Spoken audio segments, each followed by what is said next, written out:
গণেশ পুজোর উৎসবে নিজের মডার্ন গার্লফ্রেন্ডকে নিয়ে বাড়িতে এসে উপস্থিত হয় কেতান, যেখানে তার বাড়ির সবাই ছিল অতি সংস্কারী। এখন তার এই মডার্ন গার্লফ্রেন্ড তার পুরো পরিবারকে কিভাবে ইমপ্রেস করবে, তো এই পরিবারকে ইমপ্রেস করতে সে কি করে আর শেষ পর্যন্ত পরিবার তাদের সম্পর্কটাকে মেনে নেয় কিনা সেটাই দেখব আজকের গল্প ঘারাত গণপতিতে। চলুন তাহলে এই মুভির কিছু দৃশ্য দেখে নিয়ে মূল গল্প শুরু করা যাক।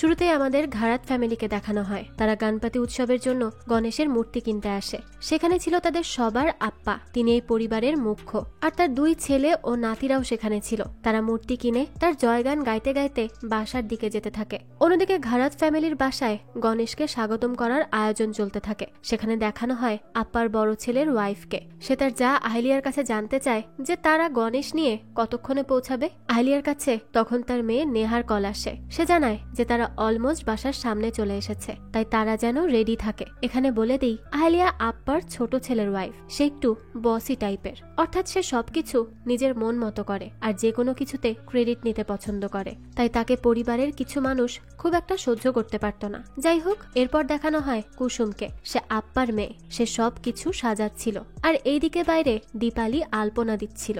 সে হলো আপ্পার বড় ছেলের মেয়ে। আর তখনই তার হাজবেন্ড আশোককেও দেখানো হয়। সে দীপালির আলপনার প্রশংসা করছিল। তখন মাই অর্থাৎ আপ্পার ওয়াইফ তাদেরকে এখন এগুলো বাদ দিয়ে দরজায় গণেশকে স্বাগতম জানানোর জন্য দাঁড়াতে বলে। ঠিক তখনই তারা চলে আসে গণেশকে নিয়ে। তো আনার সময় জিতুর হাত থেকে অলমোস্ট মূর্তিটা পড়ে যাচ্ছিল। তখনই একজন এসে মূর্তিটা পড়ার হাত থেকে বাঁচায়, আর সে হলো কেতান। সে আহলিয়ার ছেলে, দিল্লিতে পড়াশোনা করে। সে গণেশ উৎসবের জন্যই বাড়িতে আসে। তো তার আসাতে সবাই অনেক খুশি হয়েছে, কিন্তু সে একা আসেনি। সে তার সাথে তার ফ্রেন্ডকেও এনেছে। তার নাম হলো কৃতি। কেতান তাদেরকে জানায় যে কৃতি তাদের সাথে এখানে গণেশ উৎসব উদযাপন করতে এসেছে। কৃতিকে দেখে ঘারাত পরিবারের সবাই অনেক বেশি অবাক হয়, কিন্তু খুশিও হয়। তবে এটাকে একটু খারাপ ভাবে নেয় আহলিয়া। যাই হোক, কেতান বাসায় ঢুকে সবার সাথে কথা বলে। তখনই কৃতি নিজেকে একটু আনওয়ান্টেড ফিল করে বাইরে থেকে তাদের দেখছিল। তখনই মাই তাকে ভেতরে আসতে বলে। কেতান তাকে সবার সাথে পরিচিত করায়। তখনই আপ্পা কেতানের কাছে জানতে চায় যে কৃতি কি তার কলেজ ফ্রেন্ড। এটা শুনে আহলিয়া বলে যে তার কলেজ ফ্রেন্ড হলে সে চিনত। তখনই নেহা বলে যে সে তো কেতানের সব কলেজ ফ্রেন্ডকে চেনে না। তখন কেতান বলে যে 3 বছর আগে দিল্লিতে পড়তে যাওয়ার সময় তার কৃতির সাথে দেখা হয়, তখন থেকেই তারা বেস্ট ফ্রেন্ড। এরপর কৃতি বলে যে সে কেতানের মুখে সবার কথা অনেক অনেক শুনেছে, তাই সে সবাইকে চেনে। যাই হোক, এরপর কেতানের বাবা বলে যে কৃতি তাহলে কোথায় থাকবে। সে তখন কুসুমকে তার সাথে রুম শেয়ার করতে বলে, কিন্তু কুসুম বলে তার ঘরের ফ্যান নষ্ট। তখন জিতুর মা বলে কৃতিকে আহলিয়ার কুলারওয়ালা ঘরে দেওয়া উচিত। এটা শুনে আহলিয়া মারাঠিতে কেতানকে বলে যে সে কেন একজন অপরিচিত মেয়েকে বাসায় নিয়ে এসেছে, এটা কি তার উচিত হয়েছে। তখন কেতান বলে যে কৃতি হিন্দি বললেও মারাঠি ভাষা বুঝতে পারে। আহলিয়া তখন কৃতিকে কিছু মনে করতে মানা করে। কৃতি বলে যে সে যে কোনো রুমে অ্যাডজাস্ট করতে পারবে। তখন আশোক বলে যে একজন মানুষের জন্য অন্যদের অ্যাডজাস্ট করা উচিত। আর তখন সবাই তার কথা ধরে নিয়ে বলে যে তার মানে সে তার রুম ছেড়ে দিবে।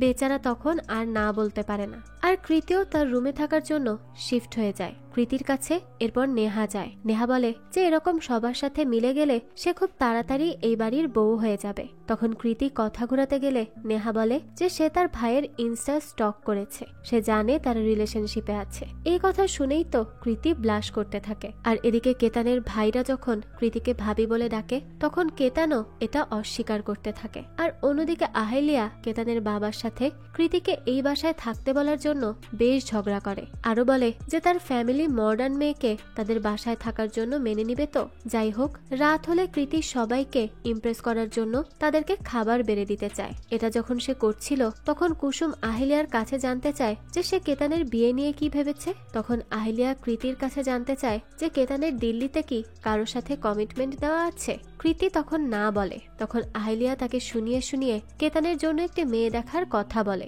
যে কথা শুনে স্বাভাবিকভাবেই কৃতির মনটা খারাপ হয়ে যায়। এদিকে কেতান, জিতু আর নিনাদের সাথে একটি জায়গায় আসে। সেখানে নিনাদ জানায় যে জিতু এই জায়গার রেগুলার কাস্টমার। তখনই সেখানকার ওনার আসে আর আমরা জানতে পারি যে জিতু তাকে পছন্দ করত আর তাদের মধ্যে রিলেশনশিপ রয়েছে। তখন জিতু তার কথা বাদ দিয়ে কেতানের কাছে তার আর কৃতির কিভাবে দেখা হয়েছে তা জানতে চায়। কেতান বলে যে কলেজের ফার্স্ট দিনেই তার কৃতিকে ভালো লাগে আর সে অনেক সেলিব্রিটিকে ইয়োগা শেখায় আর সোশ্যাল মিডিয়াতে ব্লগও বানায়। জিতু তখন জানতে চায় যে সে তাকে এখানে কিভাবে আনলো। কেতান বলে 3 বছর ধরে তারা একসাথে আছে। কৃতি তাকে অনেক বোঝে আর সে তার জীবনের প্রতিটা মুহূর্ত তার সাথেই কাটাতে চায়। তখন নিনাদ বলে তার মা কি কৃতিকে মেনে নিবে। এটা শুনে কেতান বেশ চিন্তায় পড়ে যায়। তখন আহেলিয়াকে দেখানো হয়। তারা 4 জন একসাথে বসেছিল আর তার বড় ভাবি তাকে কোনো কাজ না করার জন্য একটু খোটাই দিচ্ছিল। আসলে আহেলিয়া তার হাজবেন্ড নিয়ে আলাদা থাকতো আর সে তার বিজনেস নিয়ে অনেক বেশি বিজি থাকতো। যাই হোক, এরপর তারা এই উৎসবের খরচা নিয়েই কথা বলছিল। অনেক বড় করে তারা সব সময় গণেশ উৎসব পালন করত আর প্রত্যেকবার টাকা আহেলিয়া আর তার হাজবেন্ড মিলেই দিত। তাই তারা বলে যে তাদের নিজেদের বাচ্চাদের ভবিষ্যতের জন্য এই উৎসবে এত টাকা খরচ করা কমানো উচিত। ভবিষ্যতের জন্য কিছু জমানো দরকার। তো তারা সবাই এটা নিয়ে একমত হলে তারা আপ্পার সাথে এই বিষয়ে কথা বলবে বলে ঠিক করে। যাই হোক, এরপর দেখানো হয় কেতান আর কৃতিকে। কেতান তাকে তার ফেভারিট প্লেসে নিয়ে আসে আর তাকে চোখ বন্ধ করে এই জায়গা অনুভব করতে বলে। কিন্তু কৃতি তখন তাকে বলে যে তার ভয় করছে কারণ কেতানের জন্য মেয়ে দেখা হচ্ছে। সে শুনেছে। কেতান তাকে এই বিষয়ে চিন্তা করতে মানা করে আর বলে যে তারা একসাথে থেকে তারপর পরিবারের কাছে প্রমাণ করবে যে তারা একসাথে অনেক বেশি খুশি থাকবে। তারা দুজন কথা বলছিল, তখনই কৃতির মিশন মাইয়ের কথা মনে পড়ে। অর্থাৎ মাই প্রত্যেকদিন সকাল 5টায় উঠে তুলসী গাছে পুজো করত। এই জন্যই তারা মাইকে ইমপ্রেস করতে ঠিক করেছিল যে কৃতিও তখন উঠে পুজো করতে যাবে আর বলবে যে সে সব সময় ভোরেই ওঠে। তো প্ল্যান মতো কৃতিও ওঠে, কিন্তু মাই আসে না। তখন সে মায়ের জন্য অপেক্ষা করতে করতে তুলসী গাছের নিচেই ঘুমিয়ে পড়ে, যার জন্য সকালে উঠে পরিবারের সবাই তাকে এভাবে ঘুমিয়ে থাকতে দেখে অনেক বেশি অবাক হয়ে যায়। তারা বুঝতে পারে না যে সে বেঁচে আছে না মরে গিয়েছে। তখনই কেতান সেখানে আসে আর কৃতিকে জাগিয়ে তোলে আর সবাইকে বলে যে কৃতি মায়ের সাথে পুজো করার জন্যই এসেছিল।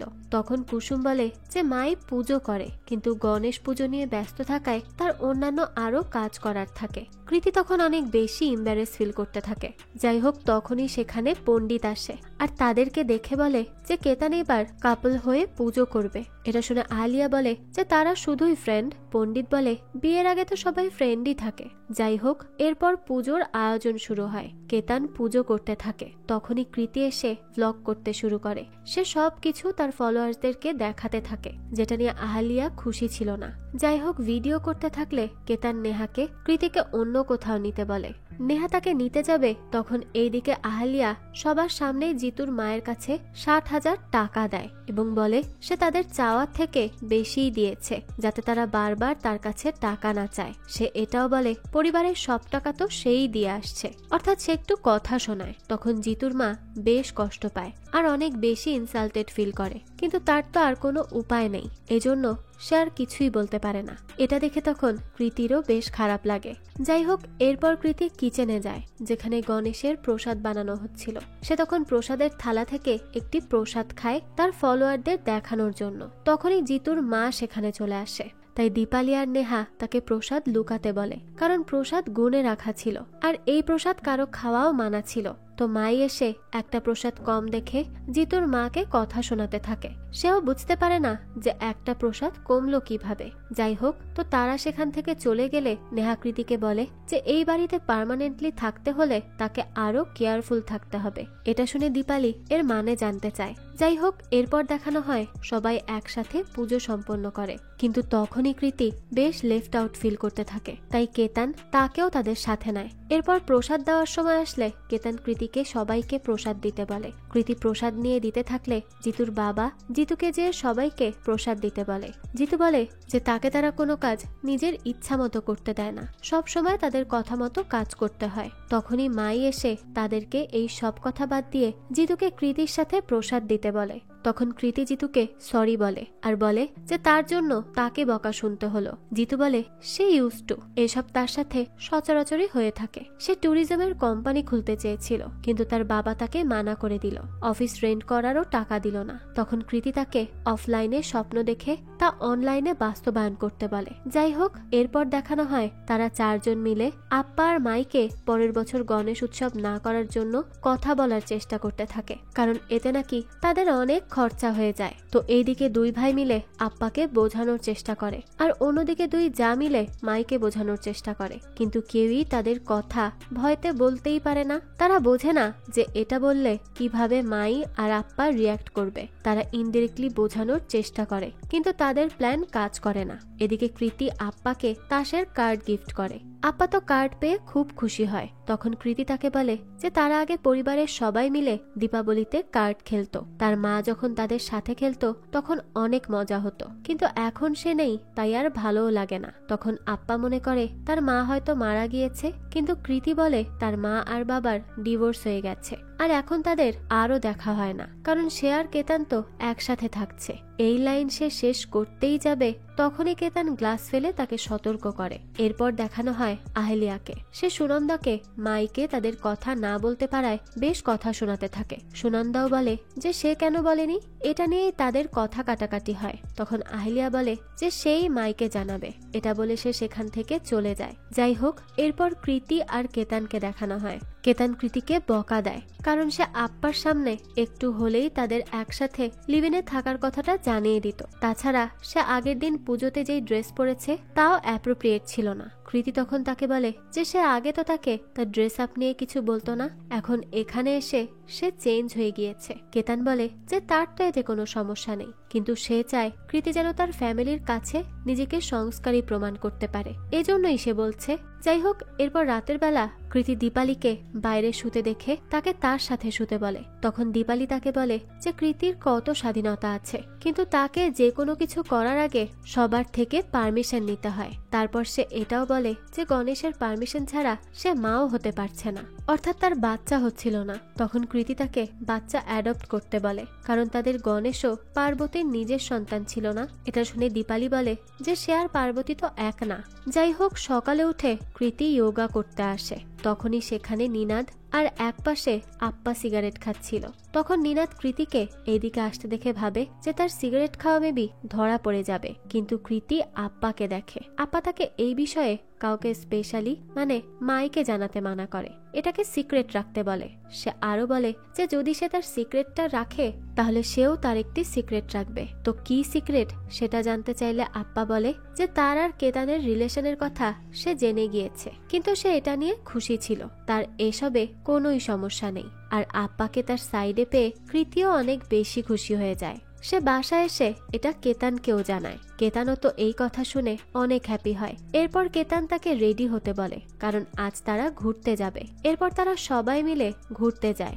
সবাই অনেক বেশি মজা করে। যেহেতু তার গার্লফ্রেন্ড কেউ নেয়, আর দীপালিও এখন তাদের রিলেশনের ব্যাপারে জানে, তো সে একাই যায়, আর নেহা নিনাদও যায়। তো এর পরদিন থেকে দেখা যায় কৃতি তার মিশন ঘাড়াত শুরু করে দেয়, অর্থাৎ পুরো ফ্যামিলিকে ইমপ্রেস করার মিশন।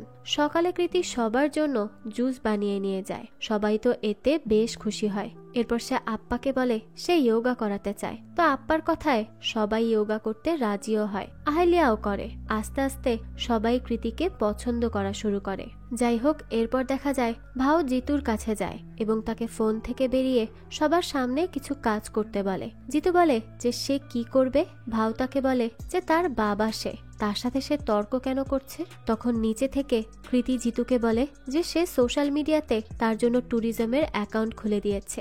জিতু তখন তার বাবাকে দেখায় যে সে তার নতুন বিজনেস শুরু করেছে, এখন আর তাকে তার কাছে টাকা চাইতে হবে না, সে নিজেই নিজের খরচ চালাতে পারবে।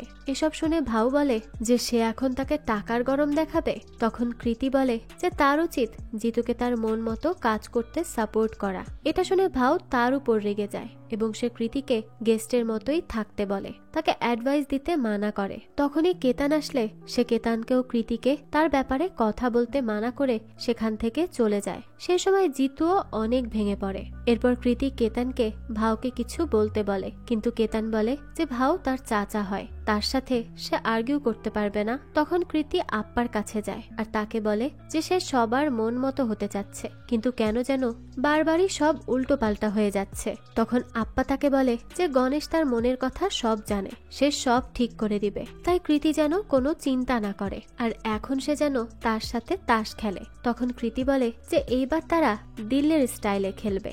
এরপর তারা সবাই মিলে টাকা লাগিয়ে খেলতে থাকলে সেখানে মাই চলে আসে আর এসব দেখে অনেক রাগ করে আর বলে যে এই খেলা প্রথমে কে শুরু করেছে। কৃতি তখন তার নিজের কথা বলতে গেলে কেতান ইশারা দিয়ে তাকে চুপ করতে বলে, তখনই এটা আহলিয়া দেখে ফেলে। যাই হোক, এরপর খাওয়ার সময় আপ্পা আসলে কৃতি আপ্পাকে সরি বলে এবং আবারও তাকে জিতুকে তার বিজনেসে সাপোর্ট করতে বলে, কিন্তু তখন আপ্পা তাকে কথা শোনালে জিতু বলে যে গেস্টদের সাথে সে এভাবে কেন কথা বলছে, তাছাড়া তারা কেউ তার উপর কখনো বিশ্বাস করেনি যে সে কিছু করতে পারে, কিন্তু শুধু কৃতি তার উপর বিশ্বাস করেছে আর তাকে হেল্প করেছে। তখন সুনন্দা জিতুকে তার বাবার সাথে তর্ক করার জন্য বকা দেয়। যখন আহলিয়াও জিতুকে বলে তখন সুনন্দা আহলিয়াকে বলে যে সে জিতুকে বলছে, তার মধ্যে আহলিয়ার বলার তো কোনো দরকার নেই, তার ছেলে কেতান কি করছে তার সেই দিকেই খেয়াল করা উচিত। তখনই কেতান তাদেরকে তাদের বিষয়টা এর মধ্যে আনতে মানা করে। তখন ভাউ তাকে বলে কৃতিকে তাহলে যেন সে এসব থেকে দূরে থাকতে বলে, সে এই বাড়িটি নিজে বছর ধরে বানিয়েছে, তার কারো অ্যাডভাইসের প্রয়োজন নেই। তখন কেতানের বাবা বলে যে এই বাড়ির রং নতুন ছাদের টাকা তো সেই দিয়েছে, সে আর আহলিয়া পরিশ্রম করে টাকা ইনকাম করেছে। তখন ভাউ বলে যে তারা আর কি কষ্ট করে, সে মাঠ থেকে ফসল ফলায় আর তারা তো শুধু উৎসবের সময় এখানে আসে। এগুলো নিয়ে তাদের সবার মধ্যে বেশ কথা কাটাকাটি চলতে থাকে। কৃতি তাদেরকে এগুলো বাদ দিতে বলে, কিন্তু তখনই সুনন্দা তাদেরকে তাদের ভেতরের সত্যিটা জানাতে বলে। কৃতি তখন আর না পারতে তাদেরকে জানিয়ে দেয় যে সে কেতানকে ভালোবাসে। কেতানও তাই বলে। আহলিয়া তখন কেতানকে থামায় আর তার হাজবেন্ডকে বলে যে তারা যা বলতে এসেছিল তা বলে এখান থেকে চলে যাবে। তখন ভাও আর সুনন্দাও তাকে ফোর্স করলে সারাদ বলে যে এরকম ঝামেলা হলে পরের বছর থেকে তারা গণেশ উৎসবের দিনই এখানে আসবে, খাবে, বিসর্জন করবে, চলে যাবে। এটা শুনে আপ্পা মাই সহ সবাই অবাক হয়ে যায়। মাই বলে যে ঘারাত ফ্যামিলির গণেশ উৎসব মাত্র 1.5 দিনের জন্য হবে। তাদের দুইজনের মন অনেক বেশি খারাপ হয়ে যায়। তখন কুসুমের বিরুদ্ধে বলতে গেলে সুনন্দা তাকে তার হাজবেন্ডের এখানে না আসা নিয়ে অনেক কথা শোনায় আর সারাত তাকে পরের বছরের গণেশ উৎসব হোস্ট করতে বলে। তখন আশোক বলে যে সে এই পরিবারের মতো কোনো পরিবার দেখেনি। তখন আহলিয়া তাকে হোস্ট করতে বলে আর এটাও বলে যে তাদের তো গণেশের আশীর্বাদের বেশি প্রয়োজন, অর্থাৎ সে এখানে তাদের বাচ্চা না হওয়া নিয়ে একটা খোটাই দিয়ে দেয়। দীপালি তখন আহলিয়াকে তার লিমিটে থাকতে বলে, অর্থাৎ এখানে পুরো ফ্যামিলির সব সদস্যদের মধ্যেই ঝামেলা বেঁধে যায়। তখন আশোকও বলে সে আর এই বাড়িতে আসবে না। এরপর তাদের মধ্যে বিরাট ঝগড়া শুরু হয়। আপ্পা, মাই আর কৃতি, কেতান এইসব কি হচ্ছে কিছুই বুঝতে পারে না, তারা তো শুধু অবাক হয়ে দেখতে থাকে। যাই হোক, এরপর দেখানো হয় আপ্পা আর মাই সমুদ্রের পাশে বসে থাকে। তারা ফেস্টিভ্যালের দিন এসব হওয়া নিয়ে অনেক কষ্ট পাচ্ছিল, কারণ তারা এই উৎসবের জন্যই সবার সাথে কিছুটা দিন কাটাতে পারত। তারা পরের বছর বেঁচে থাকে নাকি সেটাও তো তারা জানে না, তাই তো প্রত্যেক বছর তাদেরকে দেখার জন্য তারা অপেক্ষা করত, কিন্তু এখন তারা আরো অল্প সময়ের জন্য আসবে। এসব ভেবেই দুইজন বেশ কাঁদতে থাকে। তারা খুব কষ্ট পায়, কিন্তু তারা তাদের উপর প্রেসারও দিতে চায় না। কুসুমও তখন তাদেরকে এভাবে দেখে কষ্ট পেতে থাকে, তাই সে সারাদের কাছে যায় আর বলে যে সব সময় কোনো ডিসিশন নেয়ার আগে তারা আপ্পা মায়ের থেকে পারমিশন নিত, কিন্তু এত বড় সিদ্ধান্ত তারা একারা নিয়ে নিল। এতে আপ্পা মাই কত কষ্ট পেয়েছে তা কি তারা জানে? অন্যদিকে কৃতি তখন এই সব কিছুর জন্য নিজেকেই ব্লেম করে আর এখান থেকে চলে যাওয়ার সিদ্ধান্ত নেয়। আর তখনই কেতান তাকে বলে যে এতে তো তার কোনো দোষ ছিল না, সে তাকে আটকানোর চেষ্টা করতে থাকে। এদিকে মাই, ভাউ আর সুনন্দার কাছে যায় আর তাদেরকে বলে যে যেহেতু পরের বছর থেকে উৎসব 1.5 দিনের জন্য হবে, তাই সে এই বছর পুরো গ্রামের ভোজনের ব্যবস্থা করতে চায়, কিন্তু সে সারাদের কাছে টাকা চাইবে না। তখন ভাউ বলে 3 লাখ টাকার মতো লাগবে আর সেই সেটা ম্যানেজ করবে। তখন মাই চলে যায়। আবারও আসি কৃতির কাছে। তার কাছে নেহা এবং দীপালি আসে। দীপালি তাকে বলে যে তার জন্য এগুলো কিছুই হয়নি, আর যদি হয়েও থাকে তাহলে সে কোনো ভুল করেনি। সে তো আরো তার ভাইকে বিজনেস আইডিয়া দিয়েছিল, সেও সবসময় তার ভাইকে সাপোর্ট করতে চেয়েছে, কিন্তু পারেনি। তবে কৃতি তো এই কয়দিন এসেই সেটা পেরেছে, তাই সেই সবকিছু বাদ দিক আর কালকের উৎসবের জন্য ভাবুক। এরপর সে তাকে একটি শাড়িও দেয়, যেটি তাকে মাই দিয়েছিল, আর সেটা তার বিয়ের সময় পরেছিল। তো এই সবকিছু দেখে শুনে কৃতিও থাকতে রাজি হয় এবং এই শাড়িটা পেয়ে খুব বেশি খুশি হয়। যাই হোক, পরদিন সকালে গণেশের মা গৌরীকে নিয়ে আসার তোড়জোড় শুরু হয়। তখন কুসুম সবাইকে তার সাথে গৌরীকে আনতে যাওয়া নিয়ে আসতে বলতে থাকে। সে যখন কেতানকে বলে, তখন কেতান বলে যে সে কৃতির জন্য অপেক্ষা করছে। কৃতি দেখা যায় তখন সেই শাড়িটি পরে বেরিয়ে আসে। কেতান তো তার দিকে মুগ্ধ হয়ে তাকিয়ে থাকে। এরপর তারা সবাই মিলে গৌরীকে যেয়ে নিয়ে আসে আর সকল রিচুয়াল করতে থাকে। তারা গৌরীকে নিয়ে এসে সবাই মিলে একসাথে অনেক মজা করে উৎসব পালন করে। কৃতিও তাদেরকে একসাথে দেখে অনেক বেশি খুশি ছিল। এরপর পুজো শেষ হলে অশোক আর দীপালি গৌরী আর গণেশের কাছে তাদের বাচ্চা নিয়ে আশীর্বাদ চাইতে আসে, কারণ তাদের যে বাচ্চা হচ্ছিল না। অশোক বলে যে ছেলে বা মেয়ে যাই হোক না কেন, শুধু একটা সুস্থ বাচ্চা চায় তারা। কত বছর ধরে তারা অপেক্ষা করছে। তো সেই সময়ই দেখা যায় কৃতি পেছন থেকে বলতে থাকে যে তারা তাদের মেয়ের নাম কি রাখবে। তো তারা এইসব নিয়েই মজা করতে থাকে। তখনই মাই আসে আর কৃতিকে প্রদীপে তেল দিতে বলে। তো কৃতির তেল দেওয়া হয়ে গেলে তার হাতে লাগা তেল সে মনের ভুলেই তার শাড়িতে মুছে ফেলে। এটা বুঝতে পেরে সে সবাইকে বলে যে সে ড্রাই ক্লিন করে নিবে। এটা শুনে তখন আহলিয়া বলে যে সে কিভাবে এত কেয়ারলেস হয়ে বংশের হেয়ারলুম এইভাবে নষ্ট করতে পারে। সে মাইকে বলে যে এই শাড়িটা সে তাকে দিয়েছিল তার বিয়ের পরে প্রথম গণেশ পূজায় পরতে, তাই সে এটা কেন কৃতিকে দিল। কৃতি তখন তাকে খুব সরি বলতে থাকে এবং বলে যে সে শাড়ি একটা কিনে দিবে। এই কথা শুনে আহলিয়া বলে যে যেই মেয়ের বাবা মা ডিভোর্সি, সে কিভাবে পরিবারের ইমোশনের মূল্য বুঝবে। তার কাছে তো এসব খুবই স্বাভাবিক ব্যাপার। এটা শুনে কৃতি অনেক কষ্ট পায় আর বলে যে সে তাকে সম্মান করে চুপ আছে বলে সে তাকে আর তার পরিবার নিয়ে যা বলবে তা কিন্তু সে সহ্য করবে না। সে কি জানে তার মায়ের ব্যাপারে? তখন কেতান তাকে এসব বাদ দিতে বলে, কিন্তু সে বলে যে সে তার ভালোবাসা পাওয়ার জন্য তার সেলফ রেসপেক্ট হারাতে পারবে না। সে অনেক সহ্য করেছে আর না, এই বলেই সে ওখান থেকে চলে যায়। তো এরপরই তার কাছে কেতান আসে। তখন সে তাকে জানায় যে সে বুঝে গিয়েছে যে কেতান কখনো তার হয়ে স্ট্যান্ড নিবে না আর সে কখনোই তার প্রবলেমও ফেস করবে না। সে মাম্মাস বয় হয়েই থাকুক, তাকে ছেড়ে দিক। তখন কেতান বলে যে সে যদি তখন সবার সামনে তার মায়ের সাথে ঝগড়া করত তাহলে ব্যাপারটা আরো বেশি বিগড়ে যেত। তারা একসাথে সবটা শান্তিতে ঠিক করতে পারে, কারণ তারা একে অপরকে ভালোবাসে। কৃতি তখন তার কোনো কথাই শোনে না, কারণ সে আজ অনেক বেশি কষ্ট পেয়েছিল।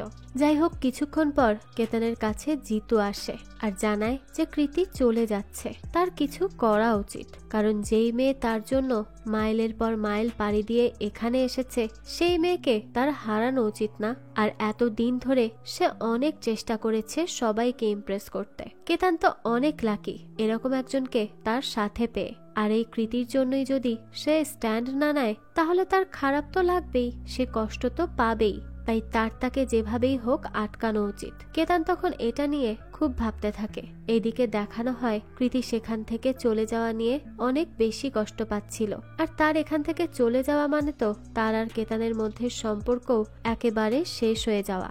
এসব চিন্তা করে সে খুব ভেঙে পড়ে। যাই হোক, পরদিন সকালবেলা দেখা যায় কৃতি যাওয়ার জন্য রেডি হয়ে সবার কাছে আসে এবং সবাইকে জানায় যে সে চলে যাচ্ছে। মাই তখন তাকে কিছু খেয়ে তারপর যেতে বলে। কৃতি তার কথায় রাজি হয় আর সে আহলিয়াকে আগের দিনের জন্য সরি বলে। এরপর সে জিতুকে জানায় যে সে অনলাইন পে করে দিয়েছে।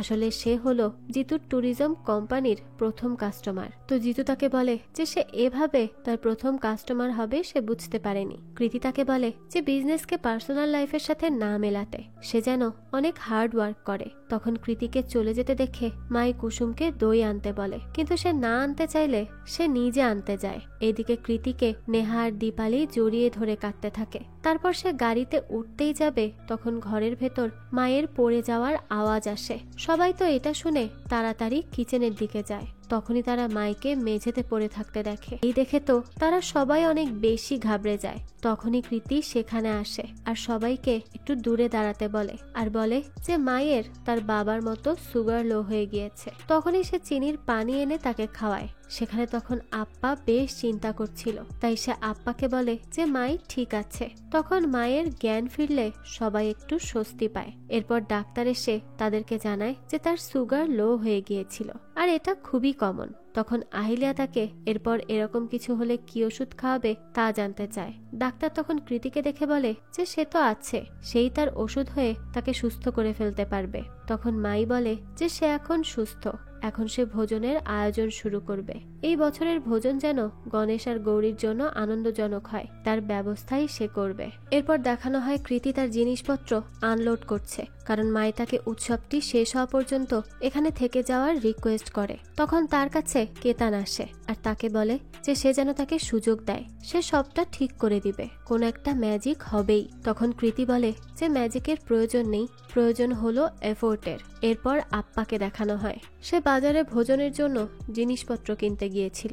তখনই তার কাছে একজন গ্রামবাসী এসে জানতে চায় যে সে শুনেছে পরের বছর থেকে নাকি তাদের গণেশ উৎসব 1.5 দিনের জন্য হবে। মানুষ তো শুধু তাদের জন্যই গণেশের দর্শন করতে পারত, সেটাও যদি বন্ধ হয়ে যায় তাহলে কেমন করে হবে। তো এসব শুনে আপ্পা বলে যে এটা তো তার সিদ্ধান্ত না, তার ছেলেদের সিদ্ধান্ত। এটা বলেই সে সেখান থেকে চলে আসে। যাই হোক, এইদিকে কেতান, জিতু, নিনাদ আর নেহা মিলেও ভোজনের আয়োজন করছিল। তখন নিনাদ বলে যে তাদের পরিবারের মানুষ সারা বছর একে অপরের সাথে কথা না বললেও গণেশ উৎসবের সময় কথা বলে, আর এখন তাও যদি 1.5 দিনের জন্য হয় উৎসব, এটা সে মেনে নিতে পারবে না। সে 7 দিনের অনুষ্ঠান চায়, ব্যাস। সে তখন জিতু আর কেতানকে সবার সাথে কথা বলতে বলে এবং কোনো ম্যাজিক করতে বলে। কেতান বলে যে কোনো ম্যাজিক না, এফোর্ট দিতে হবে। তো তার এই কথা শুনে তার সব কাজিন ভাই বোনরা বেশ অবাক হয়। এরপর কৃতিকে দেখানো হয় সে মায়ের সাথে বসে মোদক বানানো শিখছিল। তখন সে মাইকে বলে যে সে তাকে একটা কথা বলবে, সে রাগ করবে না তো। মাই তখন জানতে চায় যে সে কি বলবে। কৃতি বলে যে প্রথম দিন যেই মোদক গায়েব হয়েছিল সেটা আসলে সে খেয়েছিল। সে তখনই তাকে সরি বলতে থাকে। তখন মাই বলে যে সে যদি সেই দিন জানতে পারত তাহলে অনেক রাগ করত, কিন্তু এখন সে তার অনেস্টির জন্য খুশি হয়েছে। তাছাড়া গণেশ উৎসবের প্রথম মোদক তার উডবি নাতির বউ খেয়েছে, তাতে তো সে আরো খুশি। এই কথা শুনে তো কৃতিও খুশি হয়। তো এরপর সে তাকে বলে যে যেই এক মোদকের জন্য এত ঝামেলায় পড়ে যাচ্ছিল সে, কেন সে তাকে এখন মোদক বানানো শেখাচ্ছে, আর কেনই বা সে মিথ্যা অসুস্থ হওয়ার নাটক করে তাকে এখানে রেখে দিল। তখন মাই দরজা বন্ধ করে দিয়ে বলে যে সে কিভাবে জানলো, আর জেনে সে থাকতে রাজি কেন হলো। তখন কৃতি বলে যে সে এখানে সবার মন জয় করতে এসেছিল, কিন্তু এখন সে পরিবারটা না ভাঙুক তার জন্যই থেকে যাচ্ছে। সে চায় না এই সুন্দর হাসি খুশি পরিবারটা ভেঙে যাক। তো এরপর সে মায়ের কাছে কোনো উপায় জানতে চায়, যেই উপায়ে পরিবার ভাঙবেও না আর উৎসবও 7 দিনের জন্য হবে। তখন মাই তাকে এর একটা সলিউশন বের করতে বলে। যেহেতু সে তাদের বাড়ির বউ হতে যাচ্ছে, তাই তার এখন এটা দায়িত্ব হয়ে গিয়েছে যে কিভাবে সে এই পুরো পরিবারকে সামলাবে। কৃতিও তখন ভাবতে শুরু করে যে কিভাবে সবাইকে আবারও এক করা যায়, আর এরপরও যেন উৎসব 7 দিনের জন্যই হয়। যাই হোক, এরপর দেখানো হয় ভোজনের জন্য বেশ রান্না বাড়া চলছে। তখনই জিতু মাছ নিয়ে আসে। তারা তো খুব চিন্তায় পড়ে যায় যে মাছগুলো এখন কে কেটে ম্যারিনেট করবে। তখনই কেতান সেখানে আসনা অর্থাৎ জিতুর গার্লফ্রেন্ডকে নিয়ে আসে আর তাদেরকে বলে যে সে তাদেরকে সাহায্য করার জন্যই এসেছে। তখন আসনা মারাঠিতে তাদের সাথে কথা বললে তারা তো অনেক বেশি ইমপ্রেস হয়ে যায়, আর সে এটাও বলে যে তার নিজের একটা বিজনেস আছে, মাছ কাটা ভাজা সব সে পারে।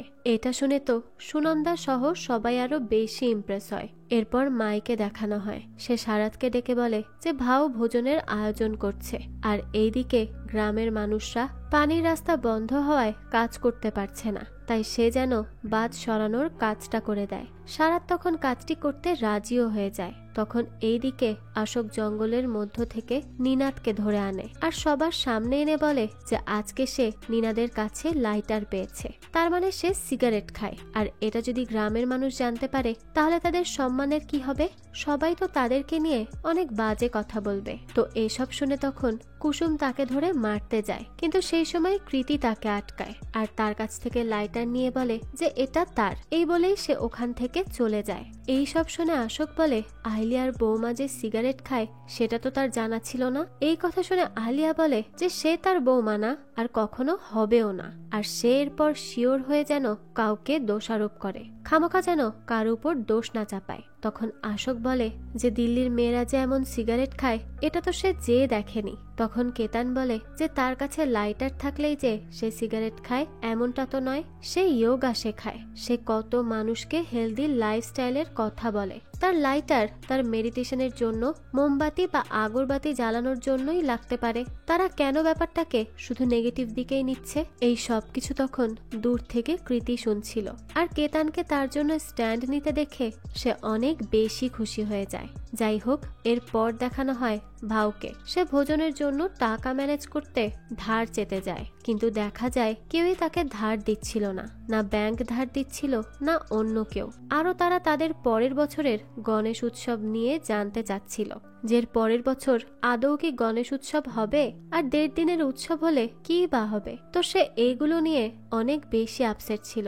এদিকে সারাদ পানির ক্লগ সরানোর কাজ করতে থাকে। তখনই দেখা যায় সেখানে কৃতি চলে আসে। সেই সময় সারাদ তাকে সেখান থেকে বাঁশ সরানোর টেকনিক দেখায়, আর বলে যে তাকে এগুলো করতে শিখিয়েছে ভাউ। সে তাকে অলমোস্ট সবকিছু শিখিয়েছে, যার জন্য তার মুম্বাইয়ে যে সার্ভাইভ করা সহজ হয়েছে, না হলে তাকে অনেক বিপদে পড়তে হতো। তো এইসব শুনে কৃতি তাকে বলে যে তার শিক্ষকের এখন তার সাহায্যের প্রয়োজন। সে ভোজনের টাকার জন্য দাঁড়ে দাঁড়ে ঘুরছে, তাকে কেউ সাহায্য করছে না, তাই তারই এখন উচিত তাকে সাহায্য করা। তখনই আমাদের ভাউকে দেখানো হয় সে কি করা যায় তার উপায় ভাবতে থাকে। তখনই তার কাছে ব্যাংকের ম্যানেজার আসে আর বলে যে সে তাকে কতবার কল দিচ্ছে, কারণ তার ব্যাংকে মাত্রই 3 লাখ টাকা ঢুকেছে।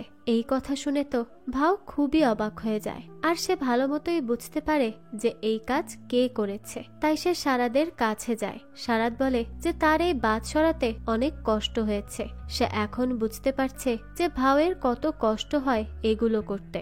ভাউ তখন বলে যে সে এইটুকু করে, আর এইদিকে সারাদ তার কষ্টের কামানো টাকা কিভাবে সহজেই তাদেরকে দিয়ে দেয়। আসলেই সে অনেক করে তাদের পরিবারের জন্য।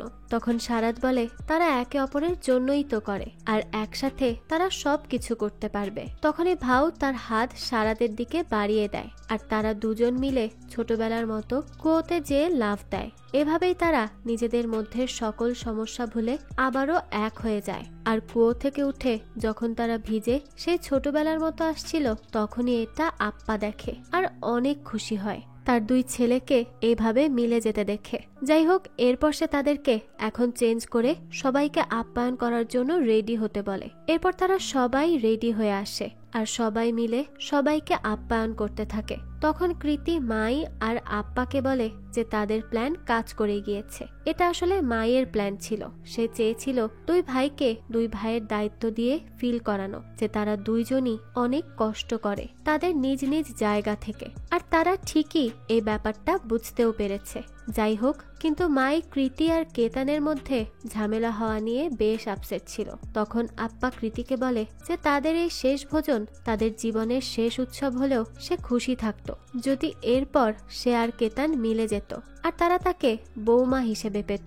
তখন কৃতি বলে যে তাকে বৌমা হিসেবে না পেলেও আশনাকে তারা ঠিকই পাচ্ছে। তখন এটা শুনে আপ্পা অনেক খুশি হয়, আর তাকে কেতানের সাথে কথা বলতে বলে, কারণ কেতান বারবার তার দিকেই তাকাচ্ছিল। কৃতি তখন বলে যে এখন সে একটু কষ্ট পাক, পরে দেখা যাবে। তখনই সেখানে কুসুম আসে আর কৃতিকে সবাইকে আচার দিতে বলে। তখন সে আপ্পাকে বলে যে সে অন্য মেয়ে পক্ষকে মানা করে দিয়েছে, এটা বলে যে কেতান বুকড, কারণ তার আর কৃতিরই বিয়ে হওয়া উচিত। এটা শুনে আপ্পা বলে যে কিন্তু এটা আহলিয়াকে কে বুঝাবে। যাই হোক, এরপর নেহাকে দেখানো হয়। সে মোদাক নিয়ে আহলিয়া আর আশোককে দেয়। তারা খেয়ে তো অনেক প্রশংসা করে আর ভাবে যে মাই এটা বানিয়েছে, কিন্তু তখন নেহা বলে যে এটা তো কৃতি বানিয়েছে। এই কথা শুনেই আহলিয়া মোদাকের ভুল ধরতে থাকে। তখন নেহা সবার সামনে তার কাছে জানতে চায় যে কৃতিকে নিয়ে তার কি সমস্যা। তখন তাদের দিকে সবাই তাকায়। সেই সময় আহলিয়া তাকে এভাবে তার সাথে কথা বলতে মানা করে আর ঘরে চলে আসে। নেহা আর সারাদও তখন তার পিছু পিছু যায়। নেহা তার মাকে যেয়ে বলে যে তাকে তার সমস্যা বলতেই হবে। সে কৃতিকে পছন্দ করে না, নাকি এটা নিয়ে সে বদার যে তার ছেলে তার থেকে পারমিশন না নিয়েই প্রেম করেছে, কোনটা? তখনই দেখা যায় সেখানে কেতানো আসে। কেতানো তখন বলে তাদের মায়ের যখন এতই সমস্যা তখন তারা স্পষ্টভাবে কথা বলবে আজ। এরপর সে তার মাকে বলে যে সে তাদের পারমিশন নিয়েই কৃতিকে বিয়ে করতে চায়, তাই তারা যেন প্লিজ তাকে পারমিশন দিয়ে দেয়, কারণ সে কৃতিকে খুব পছন্দ করে। তখন আহিলিয়া বলে যে সে তার ভালো মন্দ জানে, সে তার জন্য মেয়ে দেখছে। তখন কেতান বলে ঠিক এমন করেই তো ভাও কুসুমকে বিয়ে দিয়েছিল, কিন্তু এখন না তার হাজবেন্ড আছে, না সে এই বাড়িকে নিজের বাড়ি বলতে পারে, তাই তারা যেন তাদের চিন্তাধারা তাদের ছেলে মেয়েদের উপরে চাপিয়ে না দেয়, তাদের ইচ্ছারও গুরুত্ব দেয়। এটা বলেই সে সেখান থেকে চলে যায়। তখন আহিলিয়া বলতে থাকে যে এখন কেতান ওই মেয়ের বিরুদ্ধেও কিছু শুনতে পারছে না, তার ওপিনিয়নের কোনো মূল্যই নেই তার কাছে। তখন নেহা বলে যে তারা যা ডিসিশন নেয় তাই ভালো, আর ছোটরা সবাই বোকা, কিন্তু তারা এটা ঠিক জানে যে এই উৎসবের দিন কমানো ঠিক হচ্ছে না, এর জন্য তাদের পরিবারের মানুষ কমে যাবে। এটা বলে সেও চলে যায়। তখন আহিলিয়া সারাতকে বলে যে এই জেনারেশনের বাচ্চারা একদম মূর্খ। তখন সারাত বলে যে তারা মূর্খ না, তারা স্মার্ট। আসলেই সে ভালো বাবা হতে চেয়েছে, কিন্তু তারা যা চায় তাই এনে দেওয়াই বাবা মার একমাত্র দায়িত্ব না, তাদের সাথে ফ্রেন্ডলি হওয়াও তাদের দায়িত্ব। সে আরো বলে যে এই উৎসব কমিয়ে দেওয়ার জন্য শুধু তাদের পরিবারের দূরত্ব বাড়েনি, সে যখন তার স্বপ্নের পেছনে ছুটতে এই বাড়ি ছেড়ে যায় তখনই তাদের পরিবারের দূরত্ব বেড়ে যায়। এরপর দেখানো হয় সেই দিন পরিবারের সবাই এই সব নিয়ে অনেক কষ্টে ছিল, তারা সবাই আর এভাবে দেখা করতে পারবে না এটা নিয়ে কষ্ট পায়। কেতানো এটা নিয়ে চিন্তা করতে থাকে যে কৃতির সাথে তার মা তার বিয়ে দিতে রাজি হবে নাকি, এই সব নিয়ে। কৃতিও এই সব নিয়েই ভাবতে থাকে। আলিয়াও তার ডিসিশন নিয়ে আর কেতানের কথাগুলো নিয়ে ভেবে কষ্ট পায়। মোট কথা সবাই কষ্টে ছিল।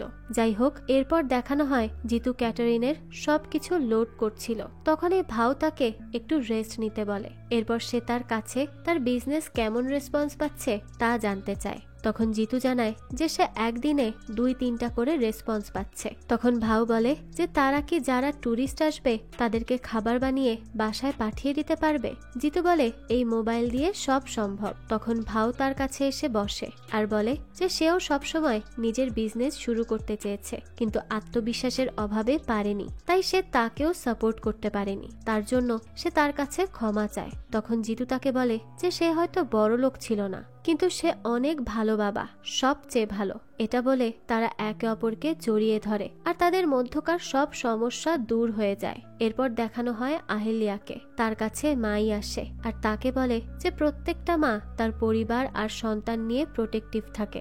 সেও ছিল যখন আহিলিয়া আর সুনন্দা তার বাসায় বউ হয়ে আসে, তারও সমস্যা হয়েছিল, কিন্তু সে ঠিক করে যে সে তাদেরকে নিজের বন্ধু মনে করবে। তাই আহিলিয়াও যদি চেষ্টা করে তার জন্য ব্যাপারগুলো সহজ হবে। সে যেন তার মা হওয়ার অহংকারকে এসবের মাঝে না আনে। আহিলিয়া তখন এগুলো নিয়েই ভাবতে থাকে। যাই হোক, পরদিন সকালে সবাই গণেশজির বিসর্জনের আগে শেষ প্রার্থনা করার জন্য জড়ো হয়, কিন্তু আপ্পা আর মাই বলে যে যেহেতু এই রেওয়াজ পরের বছর থেকে থাকবে না, তাই আজ থেকেই তাদের এগুলো করা বাদ দেওয়া উচিত। তখন সারাদ উঠে বলে যে সে তার প্রার্থনা করবে। সে তখন গণেশের সামনে বলে যে তারা গত বছরগুলোর মতো এবছরও তাকে সন্তুষ্ট করার চেষ্টা করেছে, কিন্তু এবছর তাদের মধ্যে স্বার্থপরতা আসায় তারা তাদের পরম্পরা আর ভক্তি ভুলে গিয়েছিল, তাই সে যেন তাদেরকে ক্ষমা করে। তখন ভাও এসে গণেশজির কাছে ক্ষমা চাইতে থাকে। একে একে কুসুম সুনন্দাও প্রার্থনা করতে থাকে আর কুসুম বলে যে তারা যেন তাদের পরিবারে আসা যে কোনো সমস্যাকে কৃতির মতো করে সলভ করতে পারে। সুনন্দা বলে তারা যেন নিজেদের সমস্যাকে বড় না করে অন্যের সমস্যার দিকেও লক্ষ্য করে। তখন কেতান বলে যে তারা ঘারাত পরিবারের নতুন পিঢ়ি, তারা যেন তাদের ঐতিহ্যের রেসপন্সিবিলিটি বহন করতে পারে। তখনই সেখানে আহিলিয়া আসলে আপ্পা তাকে বলে যে সে চাইলে উৎসবের ডিউরেশন কমাতে পারে, কিন্তু এতে গণেশের কিছুই হবে না, তবে তাদের হবে। তখনই আহিলিয়া গণেশের কাছে প্রার্থনা করে যে সে যেন তার নেগেটিভিটি ধ্বংস করে দেয়। এরপর সে আরতির থালা উঠিয়ে কৃতিকে দেয় আর বলে যে সে যেন গণেশের কাছে চায়, যেন সে তার মধ্যে বুদ্ধি দেয়। এরপর সে তাকে পুজো করতে বলে। এটা শুনে সবাই অনেক বেশি খুশি হয়। তখন আপ্পা এসে বলে যে সে এটা ডিক্লেয়ার করছে যে পরের বছর থেকে উৎসব 7 দিন পর্যন্তই চলবে, আর আগামী বছর কৃতি আর কেতান অ্যাজ আ কাপল পুজোতে বসবে।